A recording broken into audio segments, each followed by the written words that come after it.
నొప్పి మాయం సర్జరీ దూరం ఆపరేషన్ లేకుండా మోకాళ్ళ నొప్పులకు ఆధునిక చికిత్స ప్రాణ పెయిన్ క్లినిక్. కొంచెం ఆచార్య 2 లాగా చాలా అనిపించింది.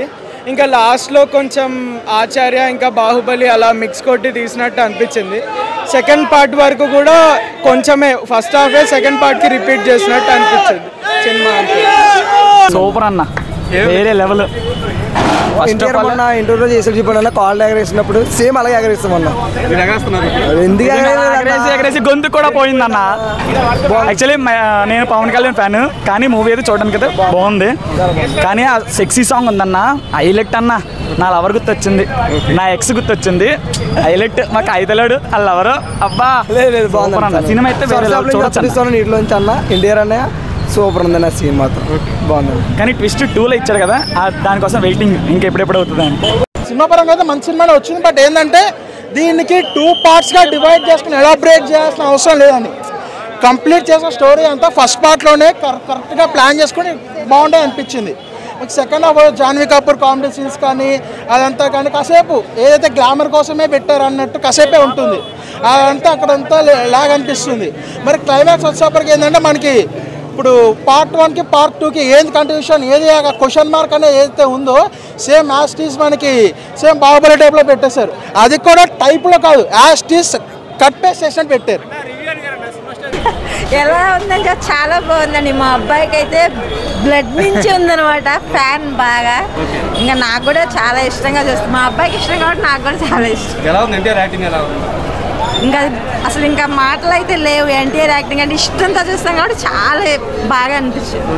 మీకు ఎలా అనిపించింది? చాలా బాగుందండి. యాక్షన్ సీక్వెన్సెస్ అయితే టాప్ నాచ్లో ఉన్నాయి.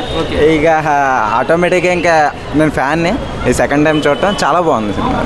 నేను మదర్ని తీసుకొద్దామని మళ్ళీ వచ్చాను. పెద్ద టెస్ట్ పెట్టిండుగా సినిమా బాగుంది, అందరూ చూడొచ్చు, చిన్నవాళ్ళు పెద్దవాళ్ళు వచ్చారంటే అర్థం చేసుకోండి మా అబ్బాయికి ఎంత ఇష్టం. లాస్ట్ టైం హుక్ పాయింట్ కూడా పెట్టాడు బాహుబలి ట్విస్ట్ టైప్లో. చూద్దాం మిగతా వాళ్ళకి కూడా అందరికీ నచ్చితే సెకండ్ కూడా బిగ్గెస్ట్ హిట్ అవ్వచ్చు కదా. డే 1 వచ్చేసి కొంచెం సెకండ్ హాఫ్ స్లోగా ఉంది, ఇలాంటి టాక్ వచ్చింది కానీ టాక్ మారిపోయింది. లేదు సెకండ్ హాఫే ఇంకా అదిరిపోయింది ఫస్ట్ హాఫ్ కంటే. ఓకే యాక్షన్ సీక్వెన్స్ అట్లా అంటే మన ఎన్టీఆర్ గారికి ఉన్న హైప్ ఎక్కడైనా పాన్ ఇండియా వరలో ఉంది. ఎంత ఉందో అంత ఉంది, కానీ ఏదో మిస్ అయిందని అంతే. విలన్ క్యారెక్టర్ మాత్రం చంపేసిన విలన్కి ఇచ్చిన క్యారెక్టర్ అంటే యాక్టర్ అంటే ఎవరి యాక్టింగ్ వాళ్ళు చేసిన డైరెక్టర్ ఏ చేస్తా చేస్తారు అది చేసిన, కానీ ఎక్కడో మిస్టేక్ అయింది. అది మిస్టేక్. మన ఇప్పుడు నేను ఒక్కనే నెగిటివ్ చెప్తే సినిమా ఫెయిల్ అవుతుందని కాదు. ఎంతమంది ఫెయిల్ చెప్పినా పాస్ అయినా సినిమా అయితే స్టోరీ ఉండాలి కదా. ఆ స్టోరీ మన లేదు. మనం ఓవరాల్గా 1 టైం వాచింగ్ అంతే. 2 క్యారెక్టర్ నాకు మ్యూజిక్ బాగుంది, ఫైట్లు కేక చింపేశాడు. ఫస్ట్ హాఫ్ పెద్ద దేవరా గురించి చెప్పేటప్పుడు అయితే చంపేశాడు అసలు. సెకండ్ హాఫ్ వచ్చేసి Chuttamalle song excellent. Rajamouli sentiment break చేసినట్టు ఖచ్చితంగా. నేను నిన్న మామూలు కొంతమంది రాజమౌళి సెంటిమెంట్ బ్రేక్ చేసిర్రు అది అంటే అవి ఏమో సొల్లేస్తున్నారేమో అనుకున్నా. ఇప్పుడు నాకు చూస్తే అనిపించింది ఖచ్చితంగా బ్రేక్.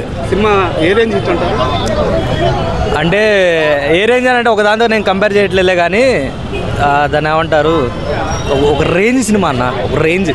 దాన్ని మనం ఇంకో దాంతో కంపేర్ చేసేది కాదు. ఏ సినిమాకి ఆ సినిమానే, కానీ ఇది ఒక రేంజ్ సినిమా. కాలర్ కాదు, షర్ట్ తీసి ఇట్లా తిప్పచ్చు నిజంగా. ఆయన ఏదో ఆడియో ఫంక్షన్లో చెప్తారు కదా, నేను పవన్ కళ్యాణ్ ఫ్యాన్ని, ఆయన ఏదో సమ్ ఆడియో లాంచ్లో ఏదో ఇట్లా ఎగరేసుకుంటారు అందరు అన్నారు కదా. Proved, again proved, super.